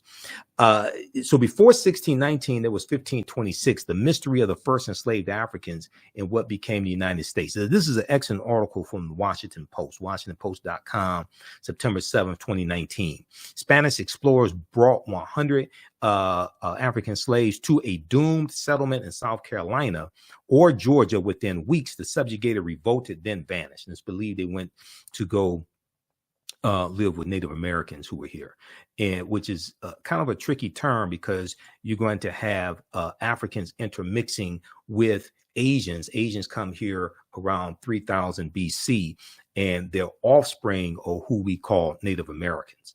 But we also look at in this class, did Africans sell themselves into slavery? We look at that complicated history. A good source on that is Dr. Sylvian Diouf's book, Fighting the Slave Trade, West African Strategies. So there's so much information in this 12-week online course. So visit our website, theafricanhistorynetwork.com, theafricanhistorynetwork.com. You can register for it today. And like I said, you can use this information with your children also. There was something I was going to get to quickly here, and I'll give you information on the second class that I teach as well. The second one deals with history that directly impacts what's going on right now. Okay. So we have this here, and we talk about Tariq ibn Ziyad in 711 AD. Oh, Christopher Columbus. Okay. So I showed you the slide when we were talking about, when we were speaking with Tony Browder, because he mentioned Christopher Columbus. Columbus never came to the land that we call the United States of America. Okay. It's important to look at where Columbus goes on his 4 voyages. The closest Columbus came to this land is Cuba, which is 90 miles away. All right. So when we look at his first voyage, now there's a direct connection also, because Columbus set sail August 3rd, 1492, and it took him about 7 years to convince King Ferdinand and Queen Isabella to finance his voyages. Now, the African Moors lose control of their last stronghold, which is Granada, January 2nd, 1492, in the Moorish Granada, the Spanish Granada Wars. Okay, August 2nd, 1492, the Spanish expelled the Sephardim, the Sephardic Jews, out of Spain. And then August 3rd, 1492, Columbus set sail. So he set sail on the Nina de Pinta and Santa Maria. He lands in the Bahamas, which he called San Salvador, which means Saint Savior. Then he became a devil to the people on October 12th, 1492. So this is why some people who still celebrate Columbus Day, they still recognize October 12th, 1492, when he landed in the Caribbean. The first place he landed was the Bahamas. He also goes on his first voyage into Cuba, conquers Cuba and Hispaniola. La Isla Española, which means the Spanish island. That Spanish phrase is anglicized to Hispaniola.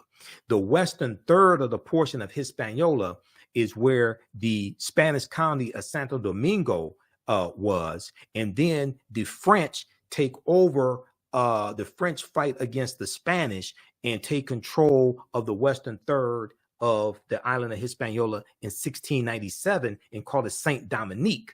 And then there's a revolution in the island, in the colony of Saint Dominique in 1791, and those Africans are going to win their independence from France, declare their independence January 1st, 1804, and called it Haiti or Haiti. Okay, this is what we're talking about. This is the region that we're talking about.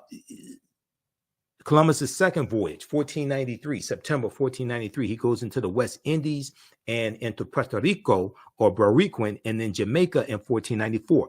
The Spanish are conquering all these territories, and you're going to see constant fights between these Europeans who have been fighting and killing each other for hundreds of years. They went from being groups of barbarians, okay, the Anglos and the Saxons and the Jutes and the Lombards and the Picts and the Alans and the Franks. They went from being, and the Vandals and the Visigoths, they went from being groups of barbarians to having kingdoms. And then they go from having kingdoms to having nations. And they were fighting and killing each other for hundreds of years. And they will continue with World War I in 1914.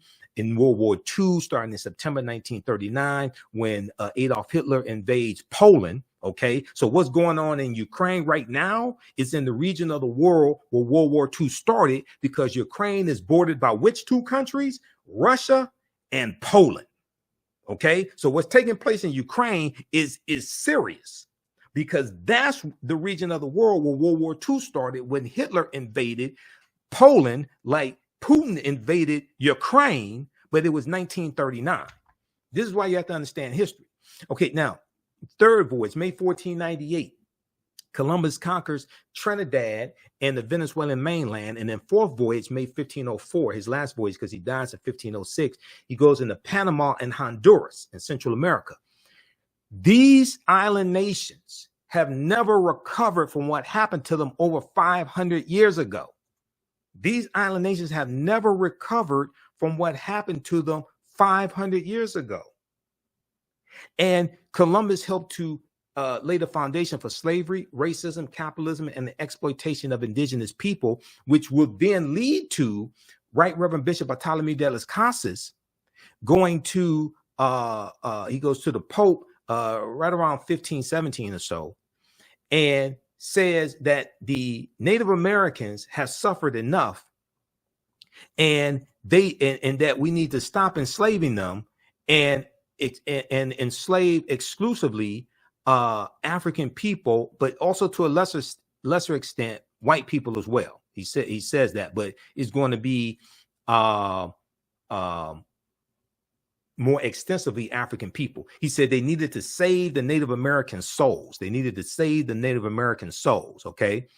Slavery comes to the New World. African slaves were first brought to the New World shortly after its conquering by Christopher Columbus. Legend has it that one slave was included in his original crew, and they could be found on Hispaniola, site of present-day Haiti, as early as 1501. Upon his arrival in the Bahamas, and he arrives in the Bahamas, like I said, October 12th, 1492. Columbus himself captured 7 of the natives. Columbus himself captured 7 of the natives for their education, quote unquote education, he said, on his return to Spain.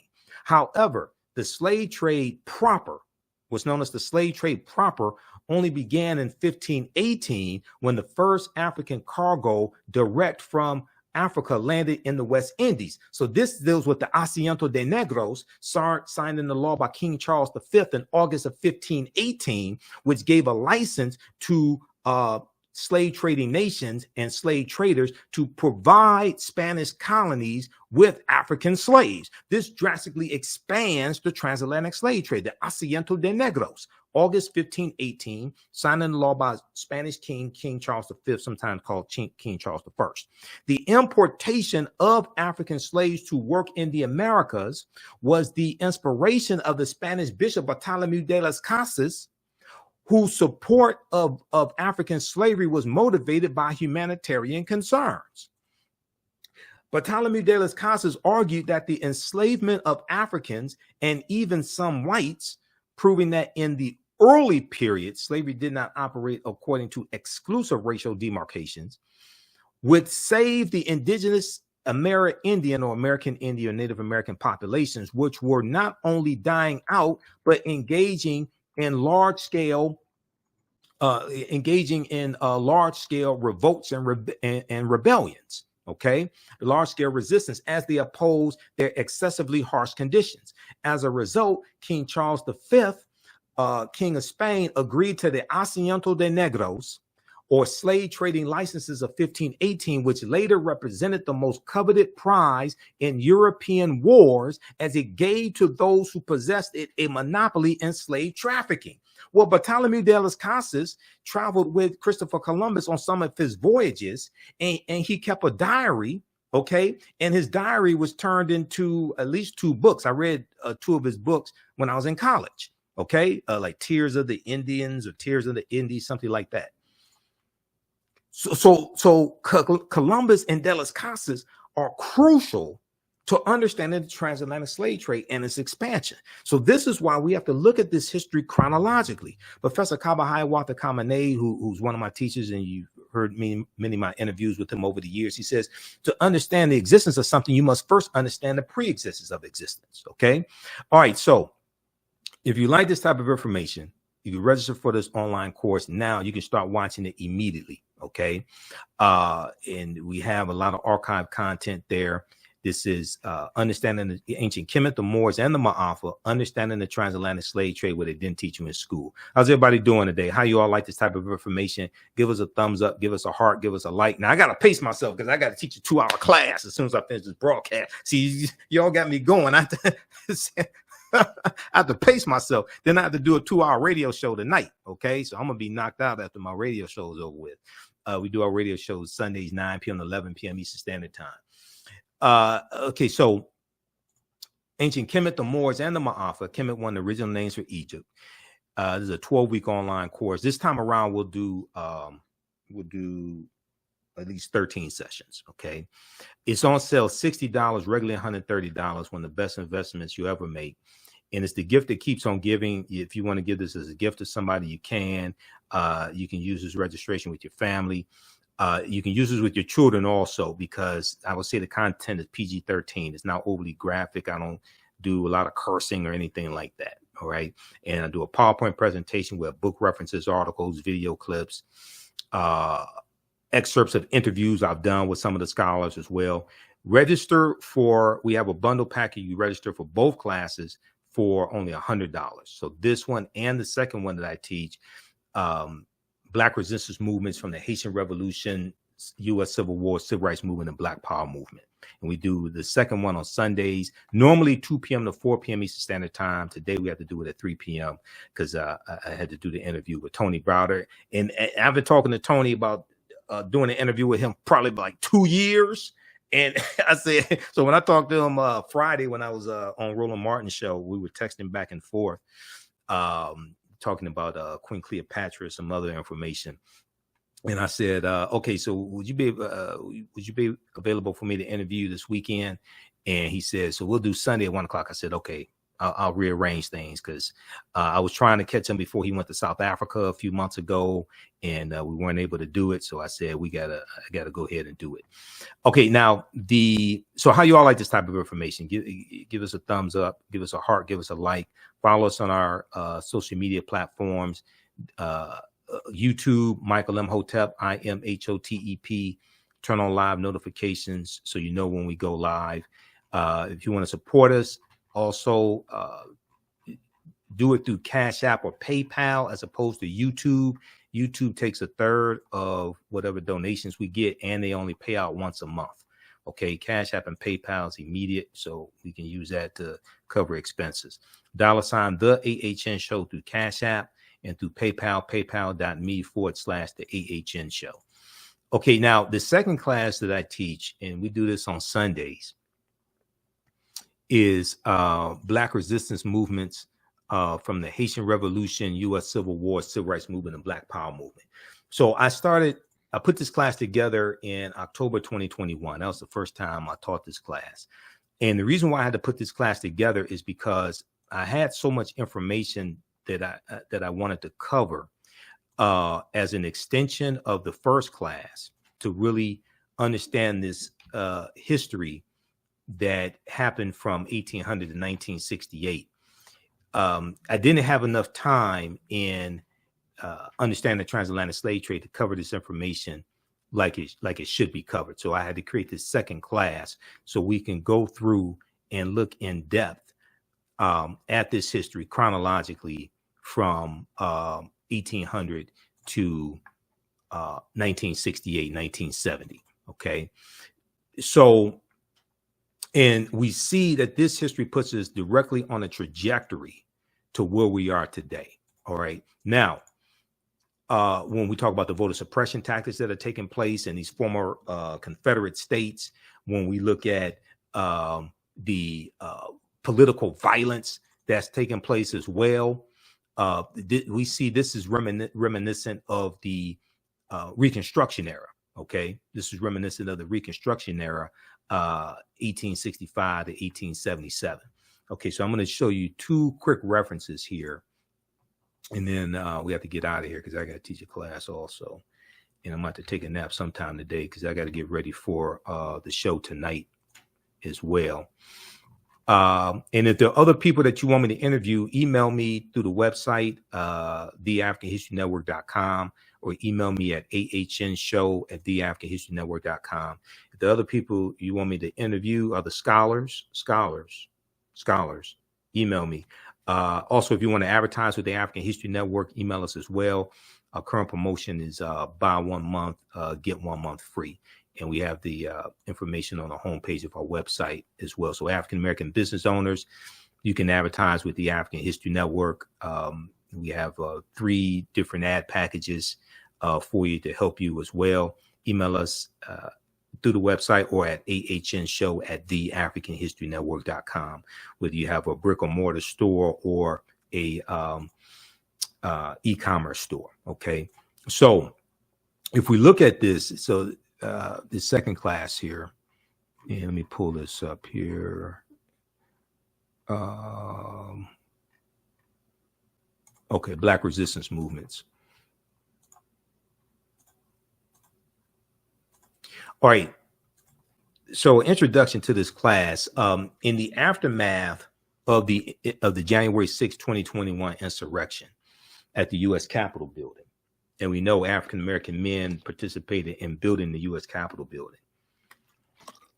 Many leading historians drew parallels between the violence that we saw January 6, 2021, and the period of political revolution. Drew parallels between the violence that we saw January 6, 2021, and the Reconstruction era. Reconstruction is 1865 to 1877. Okay, 1865 to 1877, and this was the period of political revolution directly following the U.S. Civil War, which is 1861 to 1865. So this 12-week online course that I teach and developed the curriculum for analyzes U.S. history primarily from the African American perspective, beginning in the period looking at 1800 to 1856, 1865, leading up to the Civil War and the end of the Civil War and the ratification of the 13th Amendment, December 6, 1865, when Georgia ratifies the 13th Amendment. We'll look at the Reconstruction era, 1865, 1877, the Red Summer of 1919, which was the year after World War I ends, and you have about 25 major race riots across the country. We look at World War I, 1914, 1918, the Great Migration, 1915, 1970. 6 million African Americans migrate from the South up north and out west. The Great Migration totally changes the history of this country. World War II, 1939, 1945, the Civil Rights Movement and the Black Power movement. Okay, so we look at history 1800 to 1968. We start with the Haitian Revolution and the Louisiana Purchase of 1803. Because the Haitian Revolution and the Louisiana Purchase, those two events are connected. Napoleon Bonaparte, and we know Napoleon conquers Egypt in 1798. Napoleon is trying to raise money because the French are almost going bankrupt trying to fight the Haitians in Saint Dominique in Haiti. So they sell the land that Louisiana has here in the land we call the United States of America. They sell what's known as the Louisiana Purchase, the Louisiana Territory, 828,000 square miles of land for about 3 cents an acre. Okay. And this doubles the territory of the U.S. at the time, the Louisiana Purchase. This is looked at as one of the most significant things that President Thomas Jefferson did as president. The Louisiana Purchase of 1803 brought into the United States about 828,000 square miles of territory from France, thereby doubling the size of the young republic, the United States. What was known at the time as the Louisiana Territory stretched from the Mississippi River in the east to the Rocky Mountains in the west, and from the Gulf of Mexico in the south to the Canadian border in the north. Part or all of 15 states were eventually created from the land deal, which was considered one of the most important achievements of Thomas Jefferson's presidency. Okay, but we know France had no claim to the land because there was stolen land from Native Americans and Africans who were here. So you have one thief selling the land to another thief. This is the Louisiana Purchase. Okay. All right, now let me go back to this other slide, and then we have to get out of here. Okay, because I'll get going. I'll be here for the next 2 hours. I mean, this is the type of work that I do. So this is my life's passion, my life's work. It's important to understand this chronology of history from 1800 to 1968, 1970, which brings us to 2023. It's important to understand this chronology of history to get a better understanding of how we got to where we are now, to understand where we need to go from here, understand the laws and policies that need to be put in place to take us where we need to go. Everybody's talking about reparations, but very few people understand the history of the damage that you're trying to seek reparations for, to repair the damage of. And to seek a legal remedy to a historical problem implies that you need to understand both law and history. And unfortunately, most of our people don't understand either one of them. Unfortunately, some of this history is repeating itself. Okay, now there's a good article that we reference in the class. Now, this is from Time Magazine, okay? Time Magazine. And if you all have any questions, be sure to email me. Email me at ahnshow@theafricanhistorynetwork.com, and I'll try to respond to all of the questions that you have as well. Okay. ahnshow@theafricanhistorynetwork.com. And if you want me to do a presentation for your group or organization, email me also right there or right through the website. Okay. Now, there's an excellent article from Time Magazine that deals with, I'm trying to find this article here because I have so many tabs open here in Google Chrome. Where's that article? Deals with the Reconstruction era and the importance of Reconstruction. Okay, I'll find it here just a second. Where is that article? What it